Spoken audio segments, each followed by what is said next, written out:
The man came home tired, his body aching from a long day, but his heart warmed at the thought of resting in his own space. The land he had worked for, the house he had built, the property that was more than just a piece of ground. It was his life, his pride, his safe place. But as he walked toward the door, his eyes froze. There was a letter taped neatly to the front, not just any letter, but one with the bold logo of the HOA at the top. His stomach dropped, his hand reached out slowly, and as his fingers tore it from the door, a strange heaviness filled his chest. He unfolded the paper and began to read, his eyes widening at each word, his heart pounding harder with every line. The letter demanded he sell his property, not in a month, not in a week, but in 72 hours, 3 days only, and if he refused, they threatened him with massive fines, numbers so high they could ruin him.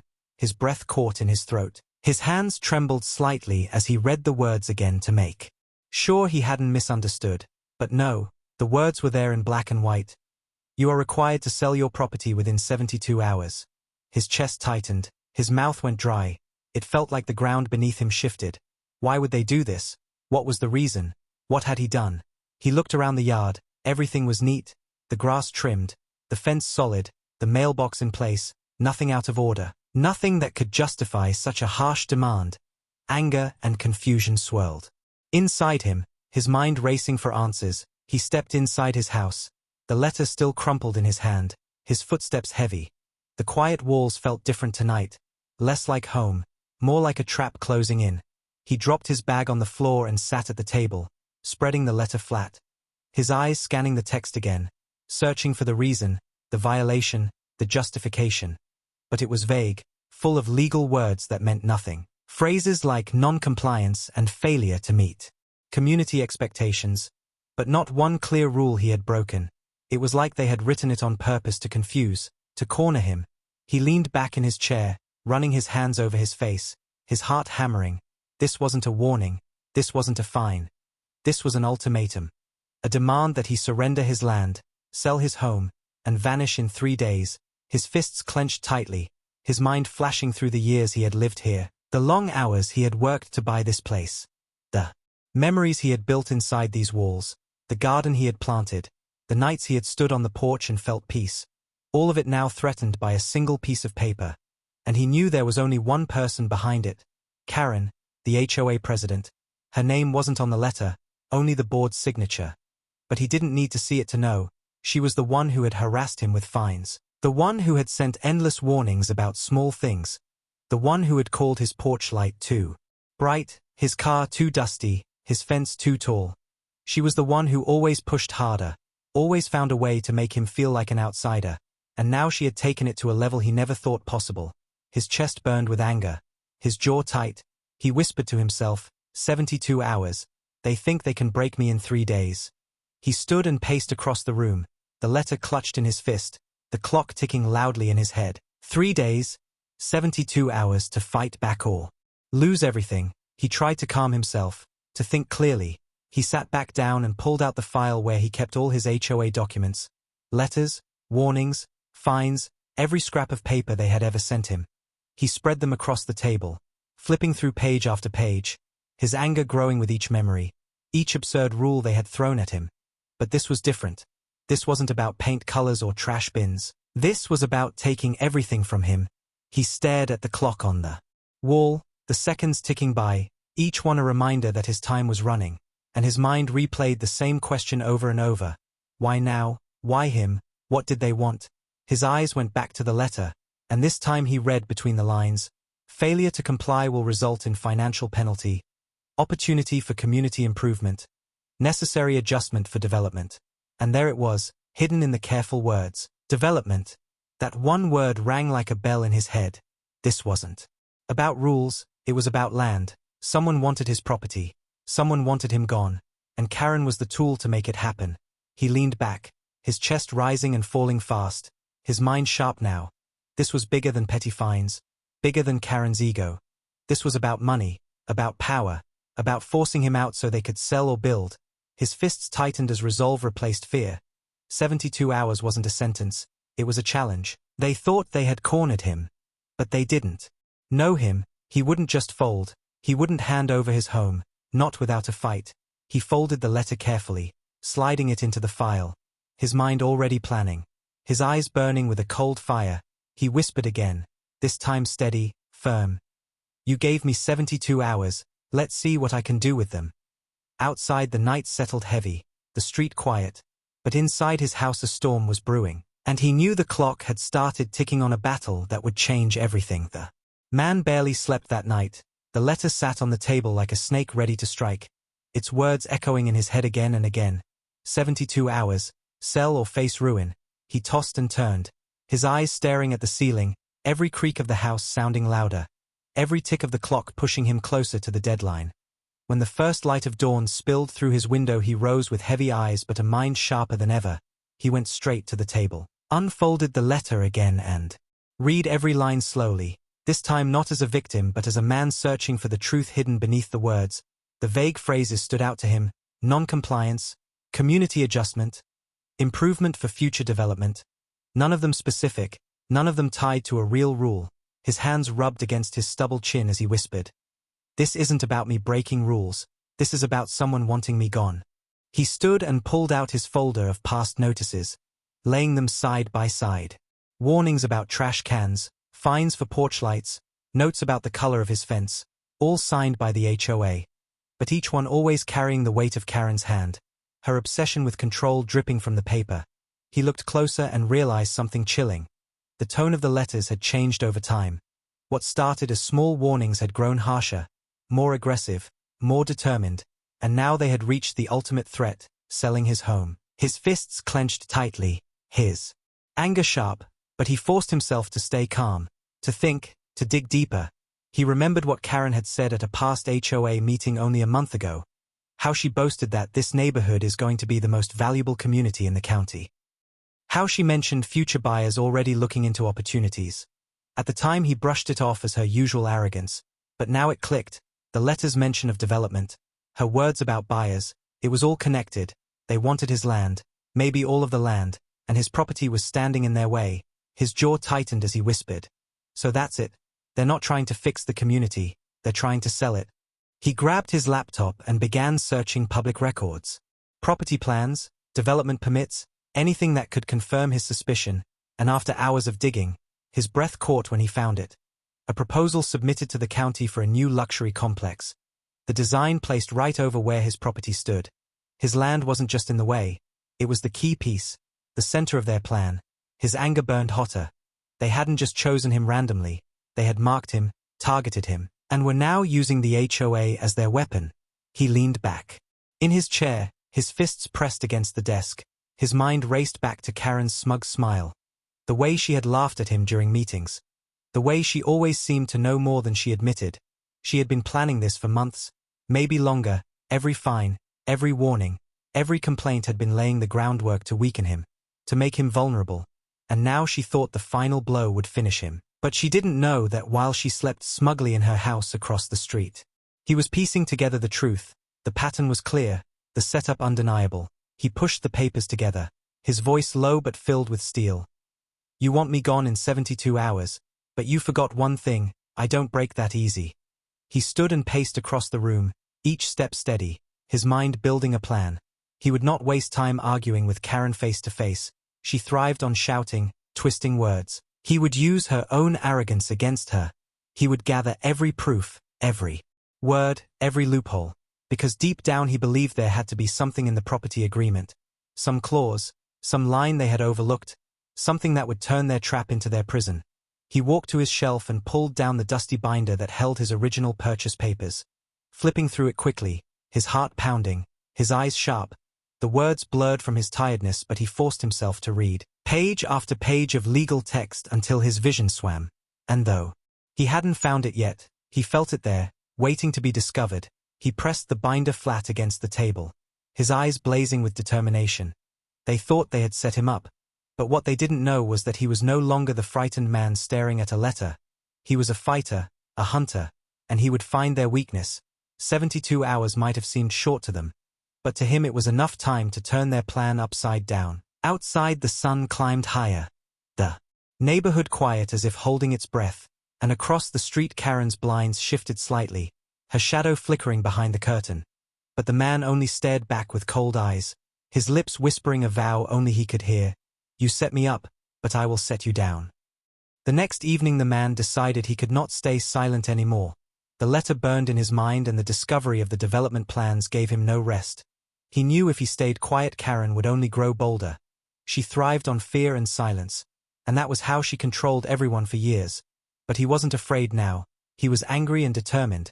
He saw her outside watering her already perfect hedge, her posture straight, her lips tight in that smug smile she always wore, like she was the queen of the street. He walked toward her slowly, each step heavy with the weight of everything she had done. She noticed him and her smile widened, her eyes glittering with amusement, as if she had been waiting for this moment. Well, look who it is, she said sweetly, her voice dripping with poison. Did you get our little notice? I hope you're making the smart choice. 72 hours isn't a lot of time. She tilted her head, mocking him with every word. The man clenched his fists but kept his voice steady. I read your letter, and I know exactly what this is. It's not about violations. It's not about rules. It's about money. You want my land for your development deal. Her eyes flickered for a split second, but then she let out a sharp laugh. Development deal? Oh, you poor thing. Always imagining conspiracies. The letter is official. It's from the HOA. If you don't comply, you'll be fined into the ground. She crossed her arms, smirking, thinking she had already won. But the man stepped closer, his eyes locked on hers, his tone low and firm. I've looked at the county records. I know about the luxury complex proposal. I know my property sits right in the middle of it. And I know you've been pushing me for months to weaken me, to make me give up. Her smirk faltered for just a second, the muscles in her jaw tightening. But she quickly recovered. Records can be misleading. You don't know what you're talking about. You've always been dramatic, always difficult. Maybe this neighborhood would be better without you.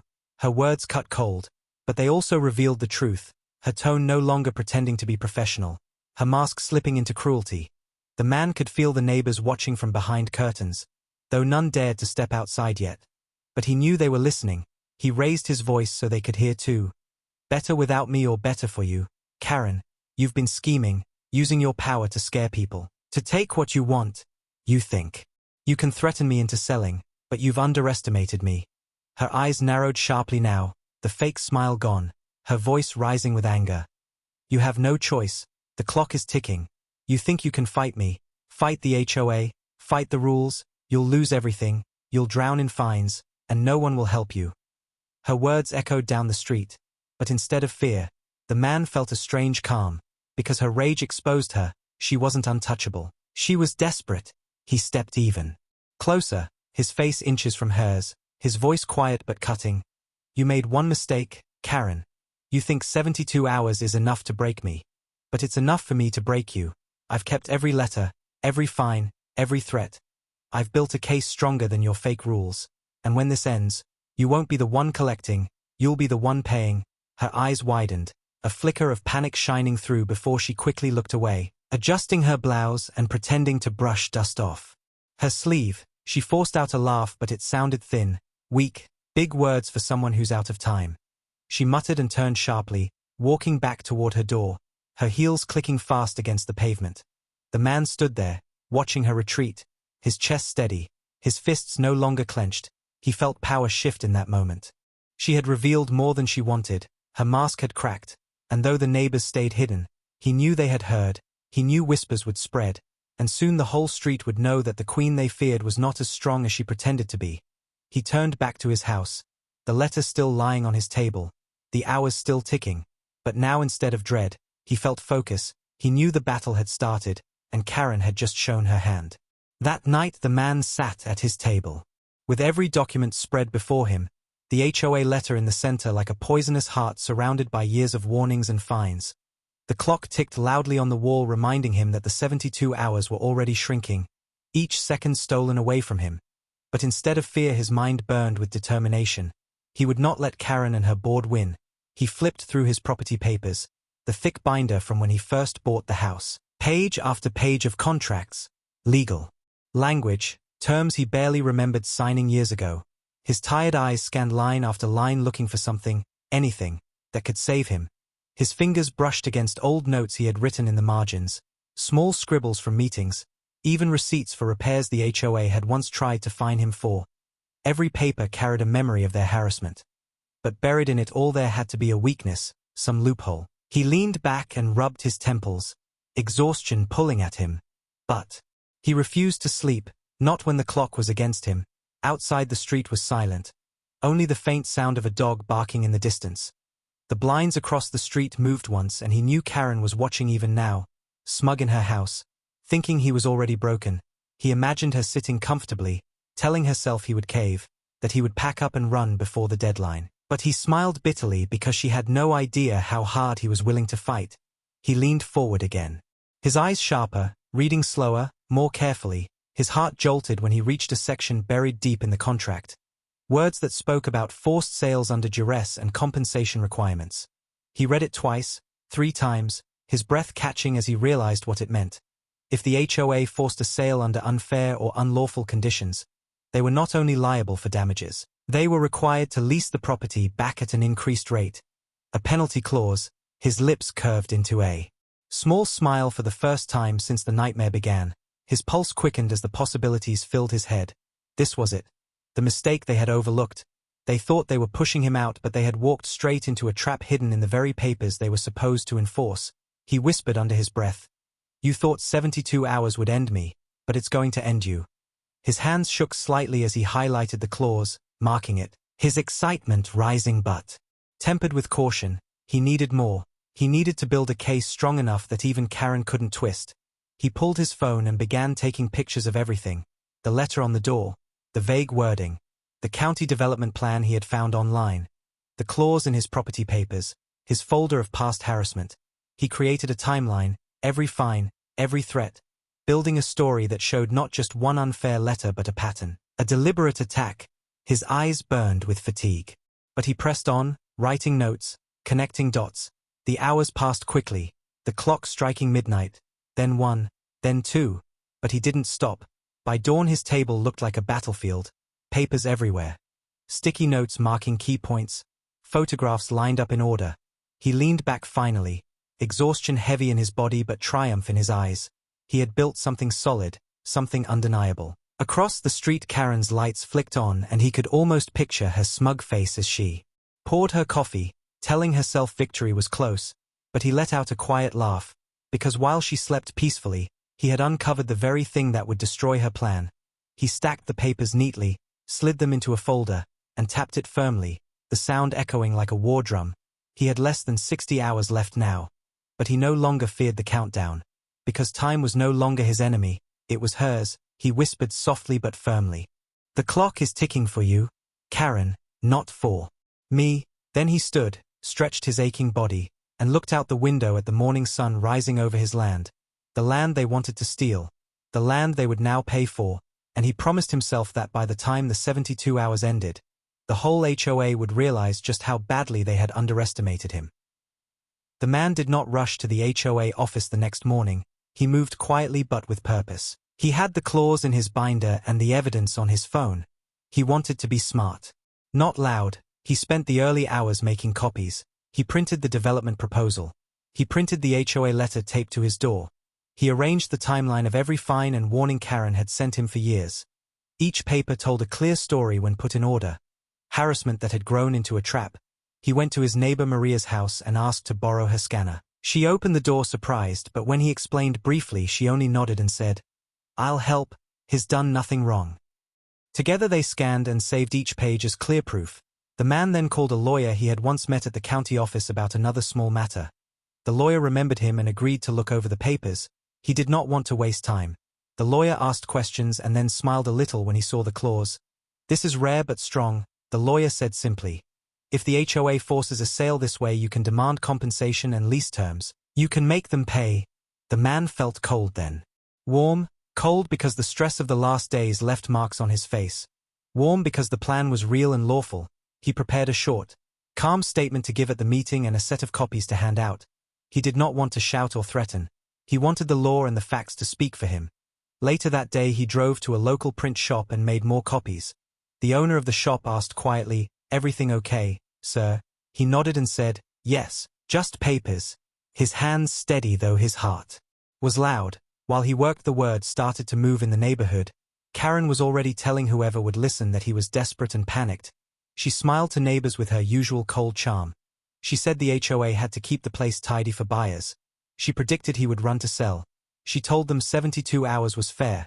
The man kept walking as if he had not heard, but he saw faces change slightly when he passed. Curiosity replaced fear in some eyes. He used that to his advantage. He placed a polite notice on the community board for the emergency meeting later that evening. He wrote only facts, time, place, and that he would present documents. He did not beg the neighbors. He only gave them a path to see the truth. The day moved slower. Each minute a small drumbeat leading to the meeting. He sat at his table reviewing his speech.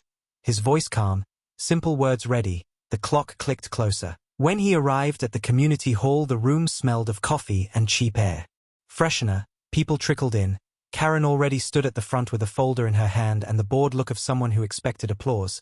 She greeted a few people, her smile wide. The man felt the old anger but held it down. He knew loud anger would make him look small. He took his seat near the front with his stack of copies and his calm face. The meeting began with small items, garden rules, a complaint about a stray cat. Karen spoke with that voice of hers that made rules sound like law. Then she announced the issue, the letter, the need for a quick sale. She expected nods and murmurs of agreement. She expected the room to fall in line as always. She had not planned on what came next. The man stood slowly, his chair screeching against the floor. The room turned, eyes on him. He felt the weight but did not falter. He walked to the front and placed his folder on the table. He did not shout. He spoke in a clear, slow voice. I received your letter. The 72-hour demand. Here are the facts. He handed copies to the chair and then to the neighbors in the front row. A few hands reached out. The papers made small rustling sounds as people took them. He explained the timeline, the fines, the development proposal. Then he read the clause aloud, simple words that made grown people lean forward. If the HOA forces a sale under duress, the association must lease the property back at a penalty rate, he said. The words hit like a pebble into still water and then the rings grew. Karen's confident face changed. Color left it. Her smile froze. She opened her mouth and closed it. The murmurs grew louder. One old man called, "Is that true?" The lawyer he had called stood up from the back. He introduced himself and said he had reviewed the papers and the clause was valid. The air in the room shifted. The power Karen used for years drained away like water from a small well. Neighbors who once bowed now raised questions. Why did she not tell us? A woman asked sharply. Another said, we trusted her. But what did she hide? Karen tried to speak, her voice small this time. That clause is technical. You can't use it like that, she stammered. But the man had more. He handed out copies of the county proposal, showing developers planning to build where his home was. The connection was clear. People gasped. The chair called for calm but voices rose. One by one neighbors spoke of small fines they had received and how Karen had pushed too hard. The meeting changed from a show of control to a courtroom. Karen's allies looked at their notes and then uncomfortably at her. She had no plan for this. She had expected fear, not questions. The man stayed calm. He did not gloat. He only stated the simple truth. I will not sell my home because of threats. The law protects me. If you force me out, you will owe me rent and penalties. I do not want to hurt the community. I want fairness. His honesty made some eyes well up. One neighbor whispered, we should have spoken earlier. The room filled with a quiet shame. Karen's face flushed. She looked to the board for help, but they were frozen. The lawyer advised a pause and suggested they consult legal counsel before any action. The chair agreed. Karen's tight hold loosened. In the hallway after the meeting, small groups spoke quietly and the word spread. The man walked out of the hall with neighbors patting his shoulder. Some shook his hand. Others muttered apologies. Karen stood alone by the coffee table. The folder in her hand suddenly heavy. She realized. She had misjudged him and the law. She had misread the neighbor's fear. While she had plotted, he had prepared. And now the balance shifted. The 72 hours still ticked, but they no longer held him like a noose. Instead, the clock felt like a warning for them. He had turned their trap into a shield. And as he walked home in the evening light, his step was steady. The fight had only begun, but now he knew he had allies. He had proof. And he had a future he would not sell for any price. The man returned home from the meeting with his folder under his arm and a fire in his chest. The night air was cool, but his blood ran hot. He could still hear the murmurs of the neighbors, the way their voices had shifted from blind obedience to doubt. The way their eyes had turned from Karen's confident smile to his calm proof. He knew the battle was not over. But he had struck a blow that Karen had not expected. Inside his house he laid the folder back on the table, carefully straightened the papers, and sat down, his hands steady. He replayed every word he had spoken, every reaction from the neighbors. The fear that had always filled the room when Karen spoke had cracked. It wasn't gone completely, but it was weaker now. He poured himself a glass of water and leaned back in his chair, his body tired but his spirit sharp. Then he noticed movement outside his window. Across the street Karen's blinds twitched. A shadow moved inside her house, pacing back and forth. He knew she was furious. She had been exposed in front of the very people she ruled. She had expected him to crumble in those 72 hours, but instead he had stood and turned her trap into her embarrassment. He smiled faintly to himself, but it faded quickly because he knew Karen would not stop. Humiliation did not break people like her. It made them dangerous. She would be plotting even now, searching for another angle, another weapon. He could almost hear her voice echoing from the meeting, sharp and shrill, denying the clause, dismissing the proof, trying to cling to her power. He shook his head. She won't let it go, not yet, he whispered. He stood and walked to the window, staring at his land, his fence, his porch, the place they wanted to take, the place he had vowed to protect. The clock was still ticking. Less than 2 days remained. And while the neighbors had begun to see the truth, the HOA board still had power on paper, and Karen still had claws. The man decided he would not wait for her next move. He would prepare quietly, strike again with facts. He picked up his phone and called the lawyer once more, explaining everything that had happened at the meeting. The lawyer listened carefully and then said in a calm voice, "She will try to intimidate again, maybe with threats of fines or inspections. Document everything, record everything. She thrives on fear, but she cannot fight against her own words." The man nodded, his resolve hardening. After the call he began writing. He wrote down every word Karen had spoken in the street, every slip of her tongue, every threat she had made in private and in public. He marked dates, times, witnesses, slowly building a diary of her behavior, something that could not be denied. Outside the night deepened, the street lights glowed, and one by one the neighbors turned off their porch lights. But he stayed awake, the stack of papers growing, the timeline becoming sharper. He could see the pattern clearly now, not just against him but against others. Small fines, unfair warnings, intimidation, all of it was part of her web, and now he was untangling it. The hours crawled, but he did not rest. He could not. Every time he closed his eyes he saw Karen's smirk, her voice mocking him. But he also saw her pale face when he read the clause aloud, that flash of panic in her eyes. It fueled him. It reminded him that she was not unbeatable. She was only loud, only forceful. And bullies lost power when truth stood against them. By the time the first light of dawn crept through the window, his table was full again. Stacks of notes, highlighted papers, photographs arranged in neat order. He rubbed his tired eyes but smiled faintly. His preparation was solid, stronger than before. He stood and looked out at his yard, the morning birds chirping as if mocking the silence that hung over Karen's house. Her blinds still closed, her car unmoved. She would come out soon. And when she did, she would try something. He could feel it in his bones. He whispered to himself, "Come at me, Karen, I'll be ready." And with that he poured another cup of coffee, his shoulders heavy with fatigue but his spirit sharp, ready for the next round. Because he knew this battle was far from over. The 72 hours were counting down. But each hour brought him closer not to defeat but to victory. And each hour dragged Karen closer to the trap she had set for herself. The next day the man did not have to wait long before Karen made her move. The sun was barely above the rooftops when a loud knock rattled his front door. He opened it to see 2 HOA board members standing stiffly with clipboards in hand, their eyes uneasy as if they didn't want to be there. Behind them Karen stood on the sidewalk with her arms folded, her lips curled in that thin smile that never reached her eyes. One of the board members cleared his throat and said formally, "We're here to conduct an inspection. Your property has been flagged for multiple violations." The man almost laughed at the words. He had expected this. Karen could not fight the law, so she had returned to her favorite weapon, intimidation through false rules.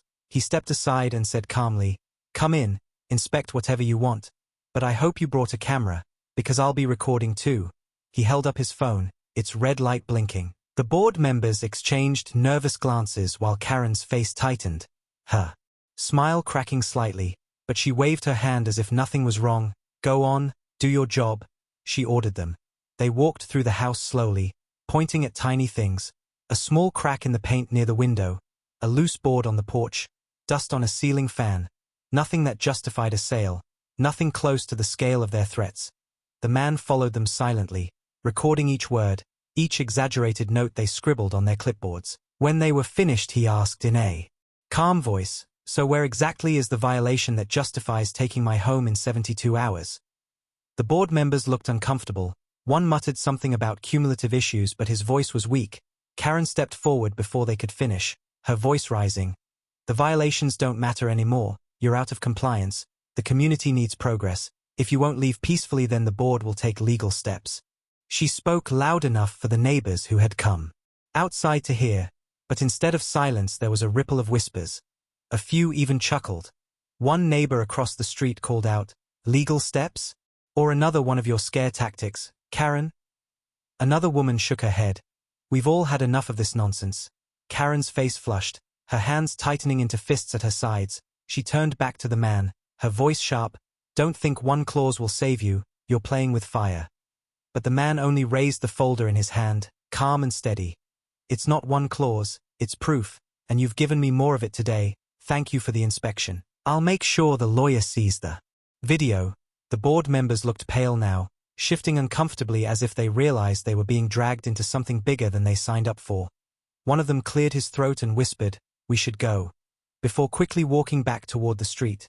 The other followed, leaving Karen standing alone, her smile gone, her face hard. She glared at the man and then at the neighbors who were openly watching now, no longer hiding behind curtains. Whispers turned to bold voices. "Why are you harassing him again?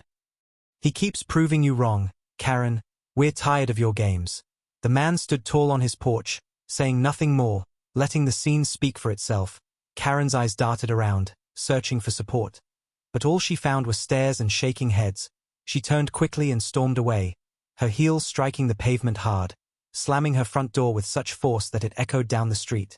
The man exhaled slowly, the tension leaving his chest. He looked at his phone. The red light.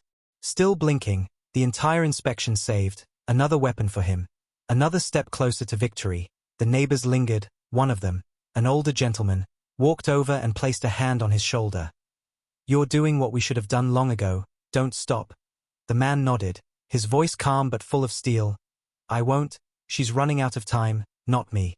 And as the neighbors returned to their homes with new courage, the man stood on his porch, his eyes on Karen's house, the blinds shut tight, the curtains still, and he knew her desperation would only grow. The 72 hours were almost up, and soon the real reversal would begin. The next evening the community hall filled again. This time the air was different, heavier, charged with whispers and expectation. Neighbors who once came reluctantly now arrived eagerly, curious to see what would happen next. The man walked in calmly with his folder under his arm, his phone ready in his pocket, and the quiet confidence of someone who knew the truth was on his side. Karen was already at the front, her hair pinned tight, her blouse crisp, her eyes sharp as blades. She tapped her papers on the table like a judge preparing for trial, her voice loud and firm as she began. "We are here to address a serious matter. One homeowner has failed repeatedly to meet standards and the board has voted to enforce a mandatory sale." Her words cut the air, but instead of silence she was met with shifting chairs, murmurs, and a few bold scoffs. One neighbor whispered just loud enough, "Here we go again," another muttered, "She won't quit until she gets what she wants." Karen's jaw tightened, but she pressed on. "This is for the good of the community. We need progress, we need order, and this property is standing in the way." Then she gestured toward the man, her voice dripping with disdain. "He has chosen to fight instead of comply, but his time is almost up." She expected nods, expected the usual fearful silence, but when the man stood slowly, pulling out his folder and walking to the front, the room leaned toward him instead. He placed his papers on the table and spoke clearly. "You all have heard Karen's version, now hear the facts." He pulled out the county development proposal and held it up for all to see. "This isn't about rules or standards. This is about money. This is about pushing me out so developers can build on my land." A wave of gasps spread through the room. Neighbors stretched their necks to see the papers. A few whispered angrily, "Is this true?" "She never told us." Karen's face went red. She slammed her palm on the table. "That's irrelevant. This is about compliance." But the man's voice cut through hers, steady and firm. "No, this is about abuse of power, and I have the clause that proves it." He read it aloud again, every word echoing in the hall. "If a forced sale happens under duress, the HOA must lease the property back at triple rent." His words sank into the crowd. Murmurs turned to louder voices. People shifted, nodding, angry, questioning. One man stood and demanded, "Is this true, Karen? Did you know about this clause?" Another woman added, "We've trusted you for years and you hid this from us." Karen's lips trembled as she tried to answer, but her words faltered. "It's technical. It doesn't apply." His twisting. But she was cut off when the man raised his phone and pressed play. The recording from the inspection filled the hall, Karen's voice sharp and threatening.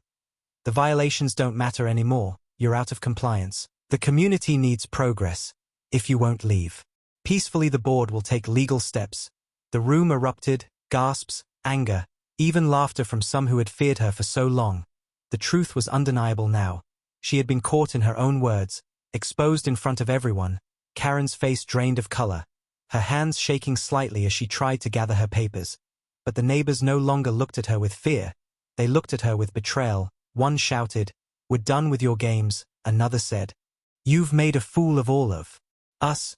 The chair of the board cleared his throat nervously and finally admitted, "We need to consult legal counsel. This matter cannot proceed as Karen has described." Karen spun toward him, eyes wide. "You can't back down now, you'll ruin everything."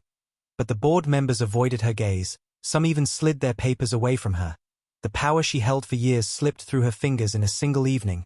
The man stood tall, silent now, letting the noise of the room speak for him. The shift was complete. The people who once bowed under Karen's sharp tongue were standing straight, speaking out, questioning. He looked around the hall and felt the weight lift from his chest. His fight was almost won. The clock that once ticked against him was ticking against her, and she knew it, her face pale, her hands trembling as she realized the neighbors no longer stood with her. She was alone. And the man had turned the entire community against the tyrant who had ruled them for too long. The final day of the 72-hour deadline arrived and the man woke early, his body heavy with exhaustion but his mind sharp as steel.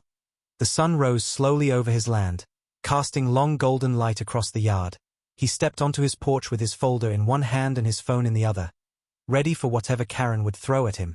Across the street her blinds were drawn tight, but he could feel her moving inside, pacing like a trapped animal, waiting for some miracle to save her. But none would come. At noon he walked to the community office where the board had called a special meeting to announce their final decision. The small hall was packed with neighbors. Whispers filled the air. Everyone knew this was the end of the fight. Karen stood near the front, her blouse pressed but her face pale. Her hands clutched a folder so tightly the papers bent. When the chair called the meeting to order, Karen was quick to speak, her voice shrill and strained. "We are enforcing the sale. He has failed to comply. The deadline ends today," she said, her eyes darting around the room, searching for support. But there was none. Instead, people crossed their arms, leaned back in their chairs, and waited for the man to respond. He rose slowly, his folder under his arm, and walked to the front with calm steps, his voice steady. "The deadline ends today, and with it ends your lies." He opened his folder and placed the clause in front of the board. "If you force this sale, you owe me triple rent under the agreement you signed years ago. I have already consulted a lawyer. The law is on my side. If you proceed, you will not take my land. You will pay for it, forever." The room erupted in murmurs, heads nodding, eyes turning toward Karen. The chair read the clause aloud, his voice uneasy but firm. "It's valid," he said finally, his words falling like a hammer. "We cannot enforce this sale without exposing ourselves to heavy penalties." Karen shook her head violently, her voice breaking. "No, no, you can't let him win. This is our chance. We need this land for the development, we promised." She stopped, realizing too late what she had admitted. The room gasped. Neighbors stared in shock. One man shouted, "So it was about development all along, not rules." Another woman said, "You lied to us, Karen. You tried to steal his home." Karen's face drained of color. Her hands trembled as the board members turned away from her.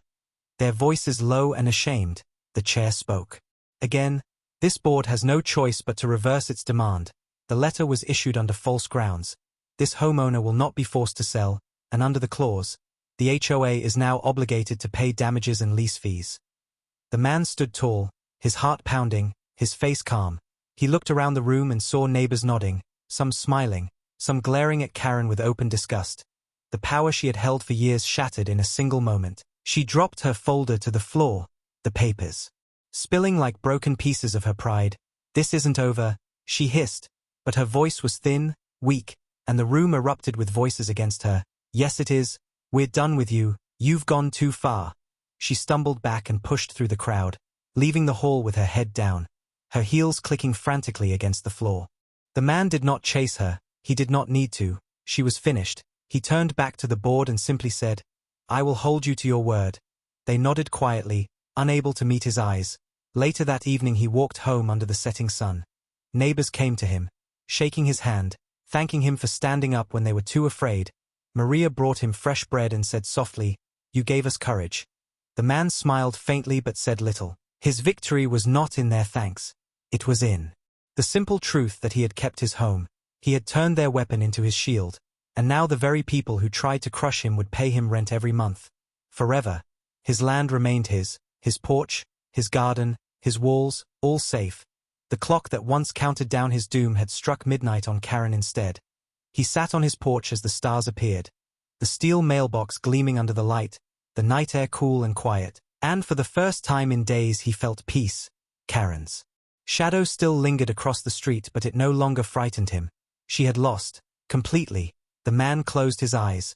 The letter that once promised ruin now nothing but a memory, replaced by the sound of neighbors laughing freely in their yards. No longer afraid, no longer silent, he had won, and the HOA was trapped in the very cage they built for him.